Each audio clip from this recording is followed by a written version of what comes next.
Hello everyone, so in this video we are going to solve a question of LeetCode that is Penthouse 3. This is 1473rd question on LeetCode and this comes under hard category. Alright, so let's start with problem statement. There is a row of M houses in a small city. Each house must be painted with one of the N colors labeled from 1 to N. So basically we have given N colors from 1 to N and some houses that have been painted last summer should not be painted again. Alright, and a neighborhood is the maximal group of continuous houses that are painted with the same color. So this is basically a definition of neighborhood. So neighborhood is the continuous houses, right? Neighborhoods are just continuous houses arranged in a single row. Let's see for this example, this is the houses array. So in this one is here, right? And in the neighbor of one we don't have any similar value. So this is the one neighborhood. Then we have two in a row, or we can say it is continuous, so this is the second neighborhood, right? And this 3 is again continuous, so this is the third neighborhood. Then this 2 is single, so this is the fourth neighborhood, and this again 1 is again continuous, so this is the fifth neighborhood. So total we have 5 neighborhoods here, right? So this is basically the definition of neighborhood, and we have given an array houses and an m into n matrix cost and an integer target where houses I is the color of house I and 0 is the house is not painted yet. So basically each index of house array is representing a color, right? Each index is representing a color in the array, and if it's 0 then we need to paint it with any of the color, right? Any of the color in the range of 1 to n we need to paint it, right? And what we need to do is we need to return the minimum cost of painting all the remaining houses in such a way that they are exactly target neighbors, right? So we also need to keep a count of neighborhoods, right? And that must be always equal to the number of target at the end. And if it is not possible, right, the target exit or it's under the limit, so we need to return -1 in this case, right? Unless and until it's not equal to target we will returning -1, else if it is equal to target then we will returning the minimum cost, right? So let's see the example. So in the example we have, so the first example is all the houses are not painted yet. So let's see, we have 0 5 times, so there are 5 houses, right? There are 5 houses and none of the houses painted yet, right? So let's see what are the possibilities here. So let me first write uh, here cost. Let's say we write cost here, right? We write cost here, and let's see all the possible combinations, right? So we have target is equal to 3. Target is equal to 3 means we always need to keep 3 neighborhoods, right? So what are those possibilities? Let's see. And we have n equal to 2. It means we can only color with 2 values, 1 or 2, right? So let's say we have target is equal to 3 and we start with color 1, right? We start with color 1 and we have 1 here, right? And let's say again we painted with 1. So this is one neighborhood, right? And now we painted with 2 and again we painted with 2 and then we will. Now this combination is satisfying the target because this is one neighborhood and this is one neighborhood and this is one neighborhood. So we have total 3 neighborhoods. It means we have completed our target, right? So this is a possible combination, right? So let's calculate the cost for this. So the cost for this is, let's say the cost for this one is 1, right? This is 1 here. So this is basically, this 2D vector of cost is basically representing the indexes of this, like this is 1. So the cost of painting this 1 is equal to 1, right? If this might be 2, so the cost must be 10, right? So in this case, since it's 1, so the cost is 1, right? For the second one, again it's 1, so the cost is 10, so 1 plus 10, right? Now we have 2, so the for 2 we have cost is equal to 1 here, right? So let's add 1. Now again we have 2, so let's add 10 here, right? And now we have 1, So this is 1, right? So that's at 5. So the total cost is equal to 10 plus 1 plus 12, 12 plus 10, 22, 22 plus 5 is equal to 27. So the cost of painting with this combination is equal to 27, right? This is 27. Now let's see for next combination, because we need to find out the minimum cost. So we need to check for all the combinations, right? So let's see for another combination. Let's say we take 1, right? Then we take 2, then again we take 2, right? Then we need to take 1 because we have completed one target here, then second one is here, and again we need to complete it here. So this must also be equal to 1, right? We cannot take it 2 because this will increase the target to 4, but we have only 3. So this must also be equal to 1. So let's calculate the cost for this combination, right? So let's see. So the cost for this is, there is 1 plus for 2, 1 for again 2, it's 1 for again 1, it's 1, and for this one it's 5, right? So plus 1 plus 5, so this is equal to 5 plus 1 6 plus 7 plus 8 plus 9, so this is equal to 9. Alright, so now let's see for another combination, right? So let's say we take let's say we take 2 time 1 here and 2 in the center and 2 continuous 1 here. Again we have target is equal to 3, like 3 neighborhood, so this is fine. Let's calculate the cost for this, right? So the cost for this is equal to 1 plus 10, right? For this 2, this is equal to 1 plus 1 plus 5, so this is plus 1 plus 5. So 5 plus 1 6 plus 7 plus 17 plus 1 18, so this is equal to 18, right? This is equal to 18. Now let's check for another combinations, right? So the another combination would be, let's say we take 2 here, right? Let's say we take this combination, right? This is the combination. Now let's calculate the cost for this, right? So the cost for this is 2 2 1, right? So this is 10 plus 1 plus 10 plus 2 2, so this is 10 plus 1, right? Plus 10 plus 1, this is equal to 10 plus 10, right? This is 10 plus 1 plus 10 plus 31 plus 32, this is equal to 32, right? This is equal to 32. And let's see for another combination, right? Let's see for another combination. So another combination would be, let's say we take 2 here, then 1 here, then we take 2 continuous. No, we can't do this. Let's take this combination, right? So let's calculate the cost for this. So for this combination the cost would be 10 plus 1 1, so 10 plus 10, right? 10 plus 10, then 2 2, so 10 plus 1, right? 10 plus 1, so this is equal to 41, right? This is equal to 41. So now we have checked all the combinations, right? These are only the possible combinations for this test case, right? So this is the possible combination for first example.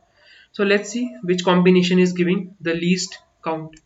So we can easily see this. This 9 is the least among these all, right? This 9 is the least one. So we can return this minimum cost from here, right? This is the minimum cost here. And the combination is this one. This is 1 2 2 1 1, the same combination given here, right? So I hope the example is clear to you, and the approach is pretty simple. We are just checking all the combinations here, right? We are just checking all the combinations here, and we will be just storing this into a dp vector, because in the dp we will be just memorizing the values, so that it will just reduce some of our combinations, like we don't need to calculate the sub problems again and again. So we will be storing this into a a memorized array, or we can say in the dynamic programming array. And in this case, the array would be 3D, because we are basically checking three values here, right? We are basically checking the three indexes here. The first index is the ith index of this array, right? The first index is the ith index of this array, right? Then the second one, the second value we are checking in the dynamic programming is this one, the number of target, right? So we are basically checking first one is I, right? Then the second one we are taking the target one, and the third index, right? The third index is the n, because n is also limited in this case, right? N is also limited in this case.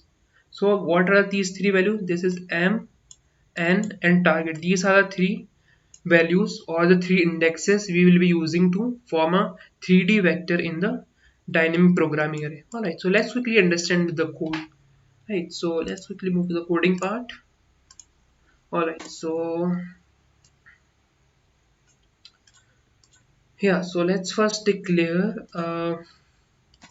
2D 3D vector. So let's first declare int dp, right? And let's initialize the value. So the size would be m is 100, right? And target is also limited to 100, and n values is 20. So let's make the array of 100, 100, then 100, then 20, right? Now let's initialize all the values of this dp with -1. So memory set dp -1 and size of dp, right? I guess this is fine. So let's call a function. Let's write the dfs function here, and we will be initializing the values, and we will be returning answer from here, right? Now let's write the function here, right? So let's the return type of this dfs function must be int, and let's take the values here. Let me just copy the whole parameters from this, and then we will be adding few more from here. So yeah, this is fine. Now I'll also take few more parameters. First one is int I, which will be used to iterate through the houses array, and also take int neighborhood, because this target is basically checking the number of neighbors, so this we need to keep a count, right? And also take a left one, right? Why we are taking this left one? Because this left one is basically representing the color of the previous one, right? This is the only thing which is defining the number of neighborhoods, right? So this left one will be helping us to count the number of neighborhoods, right? And this neighbor will be storing the count of that neighborhood, and this left one will be availing us, or like it will be telling us whether to increment the neighborhood or not, right? So we will see in the code. Let's begin. So let's see what are the two conditions, right? What are the two conditions for this? So the two condition must be, the first condition is the house is not painted, right? And the second condition is house is already painted, right? So let's see the two conditions here. Like if houses of I, like if houses of I is equal to 0, it means the house is not painted yet. Then we need to paint this house. So we will be writing the conditions here, right? Else in the other case, the house is not, like the house is already painted, like it's not equal to 0, it means the house is painted. So we will be writing the other conditions here, right? So let's write the conditions here. So before that, let's take an integer variable which will be storing the minimum cost. So min cost, right? This will be storing the min cost, and let's initialize it. Since we are taking the minimum value, so let's initialize with the maximum value here, right? So let's take the maximum value. So what could be the maximum value? Let me see. This cost is 10 to the power 4, right? And m can go up to 100. So 4 plus 2 is equal to 6. So let's take one higher. So let's take int infinity is equal to 1e7 plus 1, right? And let's initialize this min cost with this value. Right, now let's check for each combinations of colors. So let's run the for loop for int I we have already taken. So let's take int c is equal to 1. C should be less than equal to n, right? This should be less than equal to n because n is the limit of colors and I plus c plus plus. Right, now let's see for each case. Right, so we will be just updating the min cost. Right, we will just updating the min cost with minimum of min cost, right, with the minimum of min cost plus this cost, right, this is the cost. So let's add this cost here, like this should be min cost, and let's update with the cost plus the recursive call. So cost of I, and this should be c, since it is a zero indexed array, so this must be c minus 1, right? And let's add a recursive call here. So recursive call will be dfs and houses, right? This is houses, this is same cost, m will be same, n will be same, target will also be the same. Now let's see for I, right? This I, for this I we will just increment I, because in the next iteration we will be checking for the next house, so we will just increment this I, right? Now let's see for neighborhood, right? So how can we check this neighborhood? Let's write a if condition here, right? So if, let's see here. So let's take first int new neighbor, because the neighborhood will be updated here. So let's take new neighbor is equal to the current neighbor, right? And let's check if the color, right, if this current color is equal to left. Like if it's equal to left, then we don't need to do anything because the neighborhood won't get affected here, right? So if this is not equal to left, right, if this is not equal to left, then we need to increment the neighbor, right? So let's increment neighbor here, right? And let's update the new neighbor. I hope this is clear to you, and our left one is updated with this current color, right? I hope this is clear to you, and let's update dp I, and this should be equal to neighbor, right? And this should be equal to left, right? And this is equal to our min cost, right? And let's return min cost from here,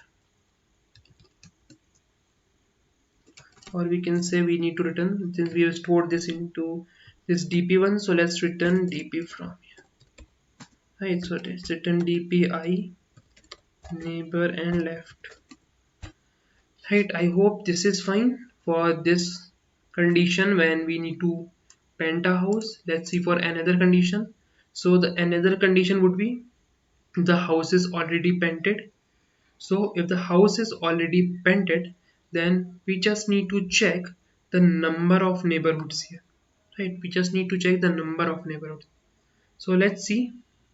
So if, let's say, if the current color of the house, right, if the house of, let's say, before this, let's again take this variable. So let's take new neighbor is equal to nbr, and let's check if the current color, right, if the houses of I, if the color of current house, right, if the current of color house is same or not, right? If the house or the color of current house is does not equal to the previous one or the left house, then we need to increment the number of neighborhood, right? So in this case we will be just updating the number of neighborhood. So new neighborhood plus plus, right? And here we also forget to just update the new one, so this should be new neighborhood, right? This is fine, I guess. So let's just return, um, let's call this. So let me just copy it from here so that we don't need to write it again and again. So yeah, let's just copy it from here. Yeah, and let's update this c2 houses I, right? And this must be stored it into our dp I, neighbor and left, right? This is fine, I guess. Let's return this from here, right? Let's return this from here.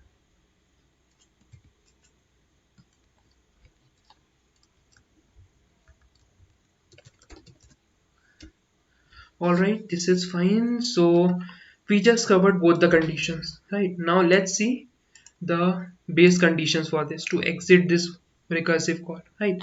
So the the exit conditions for these recursive calls are, let's see, like if we have completed the iterations, right? Like if like this n is limited to m, right? So when this I is equal to m, it means we have completed the iteration of all the houses. So in this case, let's just check.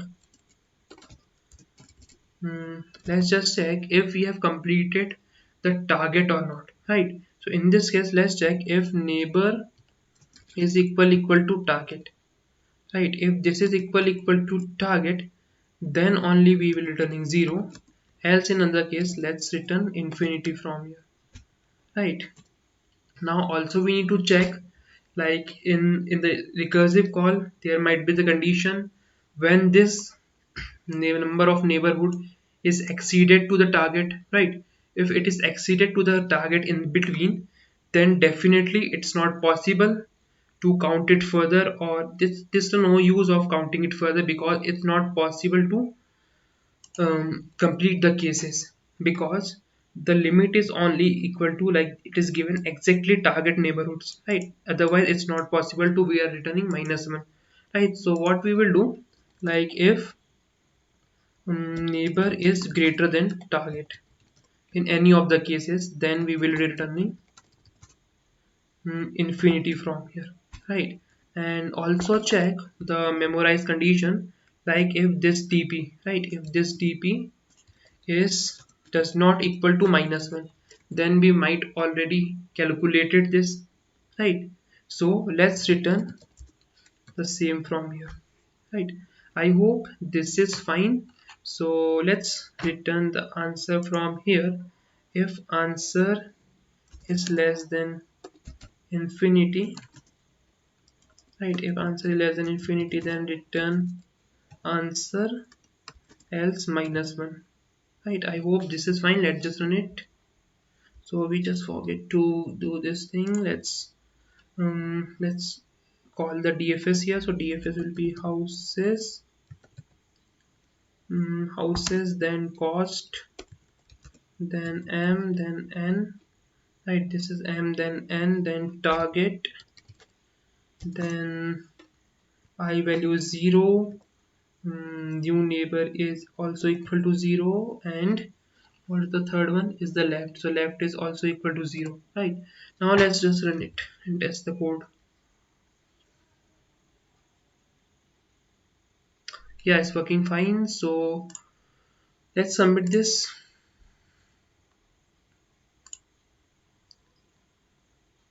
Oops, we did some mistake here. Let me check. This is going out of the bonds. DPI left, right? So, so this is a simple case.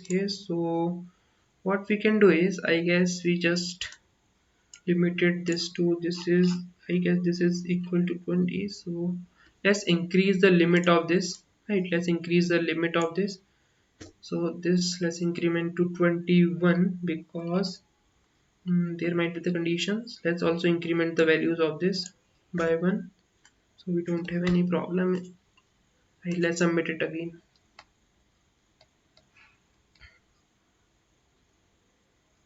Yes, running fine. So let's calculate the time and space complexity.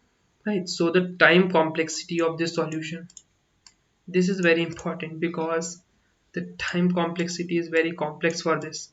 Right, so let's see, the time complexity is bigger of, let me just switch to this description. Right, so the time complexity of this one is, this is m, right, this is m, so this is equal to m, then m into n, right, this is n, right.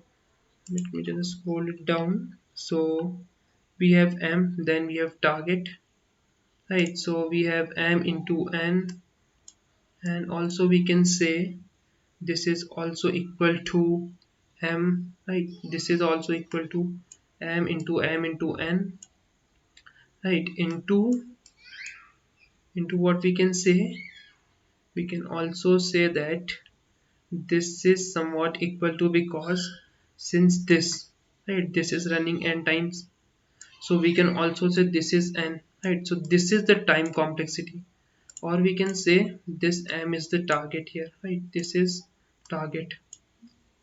So the time complexity is basically m into 2 into n square. So this is the time complexity of the solution.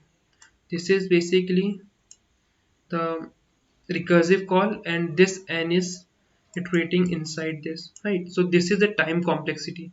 Now let's see the space complexity, right, so the space complexity is straightforward, as same as this dp, right, so the time space complexity is bigger of m into target into n, right, this is the space complexity. I hope the approach and solution is clear to you. If you still have any doubt in this question, feel free to comment it down. Please like this video and subscribe to your channel. I will see you in the next video.